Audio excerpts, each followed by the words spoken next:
तो दोस्तों, जैसा कि हम लोगों ने इस यूट्यूब चैनल में हिंदी ग्रामर, संपूर्ण हिंदी ग्रामर का जो कंप्लीट क्लासेस कराने के लिए जो उससे पहले 2 वीडियो बनाए थे, सो उसमें हम लोगों ने 2 वीडियो में कवर किए हैं। अभी आगे की इस वीडियो में आज हम लोग पढ़ेंगे शब्द और शब्द के प्रकार। तो चलिए दोस्तों, उसको स्टार्ट करते हैं। और इसके पहले क्लास 1 और 2 अगर आप देखना चाहते हैं तो मेरे इस व्हाट्सएप यूट्यूब चैनल के प्ले लिस्ट में जाकर देख सकते हैं। तो चलिए दोस्तों, वीडियो को स्टार्ट करते हैं, जो कि यह इंपॉर्टेंट है जेटेड, सीटेड और रिपीटेड तीनों एग्जामों के लिए, और विभिन्न एग्जाम जहां पर हिंदी व्याकरण पूछा जाता है। और यह पीडीएफ नोट्स बहुत ही अच्छा है। अगर इसे आप लेना चाहते हैं तो कमेंट बॉक्स में यूज़ कीजिए, आगे की जो प्रक्रिया है मैं उसे बता दूंगा। तो चलिए दोस्तों, वीडियो को स्टार्ट करते हैं। तो दोस्तों, जैसा कि इससे पहले हम लोग शब्दों के प्रकार को देखे थे, जो सार्थक, निर्थक शब्द, इसी प्रकार से हिंदी शब्दों का वर्गीकरण को देखे थे। फिर हम लोगों ने उत्पत्ति के आधार पर शब्दों का वर्गीकरण देखे थे, तत्सम, तद्भव, देशी, विदेशी।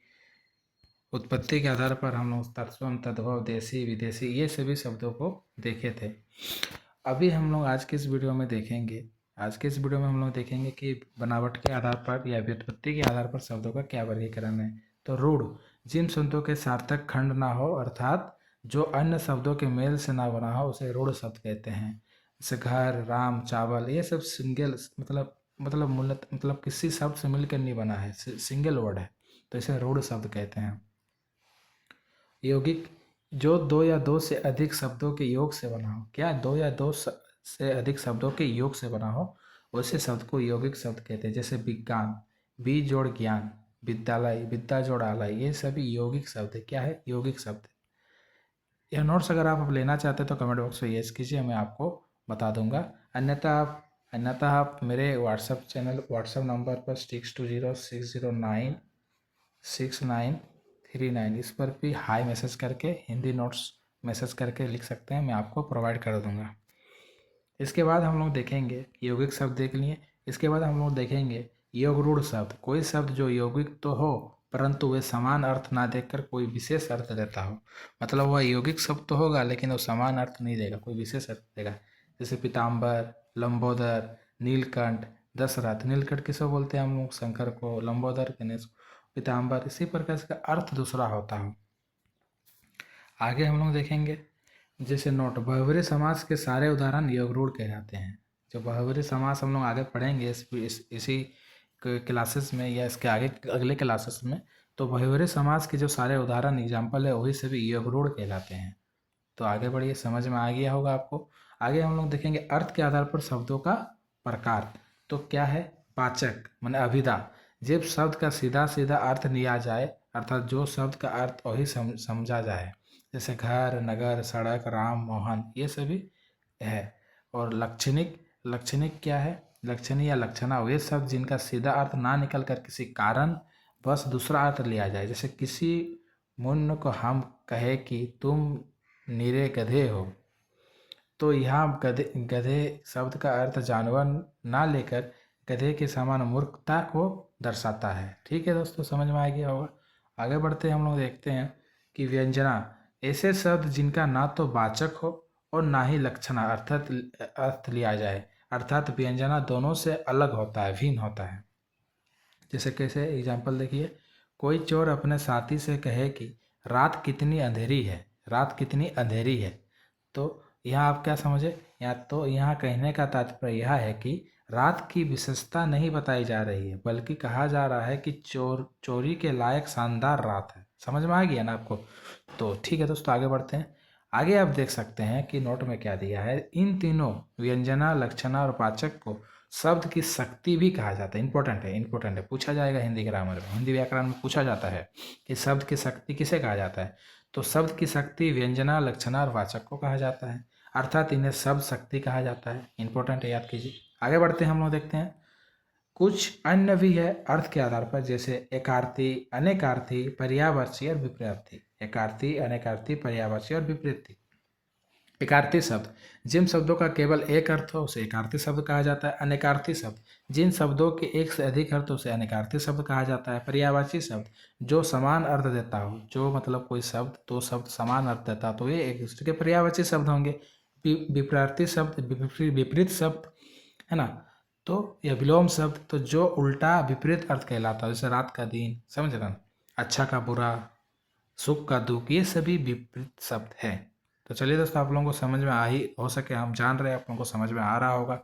अगर आप लोगों को समझ में आ रहा तो वीडियो को जरूर लाइक कीजिएगा और व्हाट्सएप मेरे इस यूट्यूब चैनल को जरूर सब्सक्राइब कीजिएगा। और दूसरी बात, अगर आप लोग मेरे से जुड़ना चाहते हैं तो टेलीग्राम लिंक और व्हाट्सएप लिंक दोनों से माध्यम से मेरे चैनल में जोड़ सकते हैं। चलिए दोस्तों, आगे बढ़ते हैं। आगे हम लोग देखेंगे रूपांतरण के आधार पर शब्दों का परिकरण। तो विकारी शब्द और अविकारी शब्द।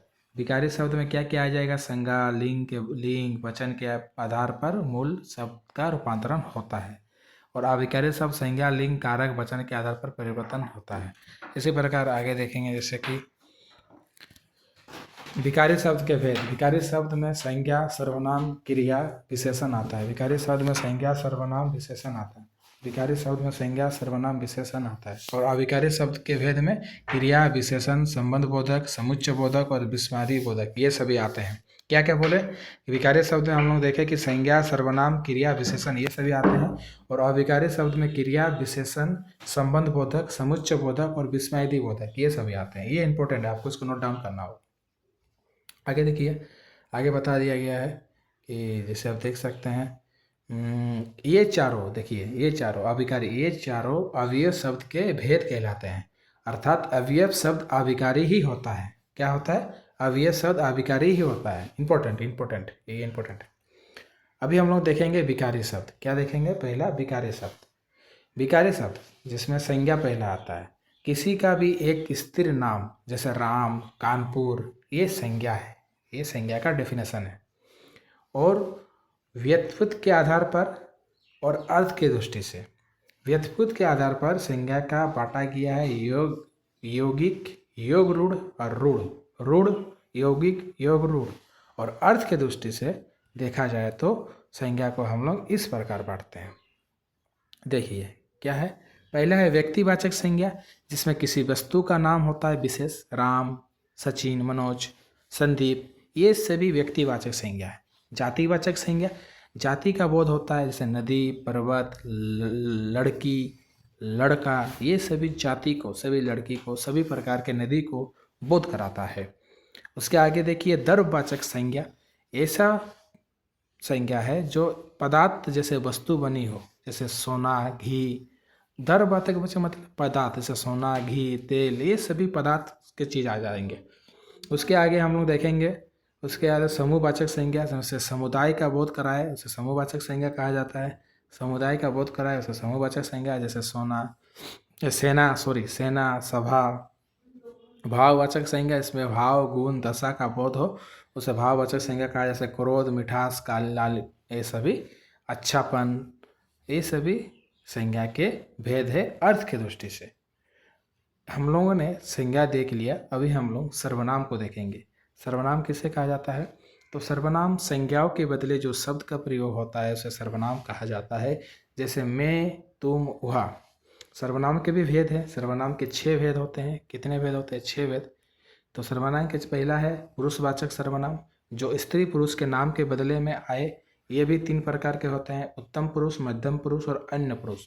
उत्तम पुरुष में मैं, हम। मध्यम पुरुष में तुम, आप, तुम्हें, तुझे, तुझको, तुम लोग, ये सभी आते हैं। अन्य पुरुष में वह, यह, वे, ये, इन, उन, उनसे, ये सभी आते हैं। क्या क्या?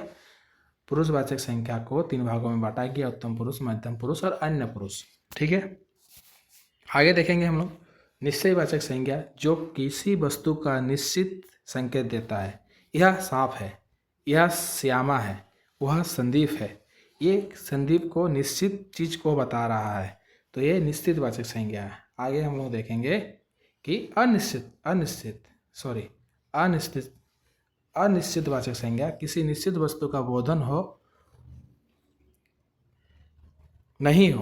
किसी निश्चित वस्तु का बोधन नहीं हो तो उसे अनिश्चितवाचक, जैसे किसे बुलाया, कुछ मिला, कुछ में क्या, कोई निश्चित चीज तो नहीं आ रहा है, तो ये अनिश्चितवाचक है। उसी प्रकार संबंधवाचक, जिसमें संबंध बताता है, 2 वस्तुओं के बीच को संबंध का बोध कराता है, जैसे जो से, संबंधवाचक।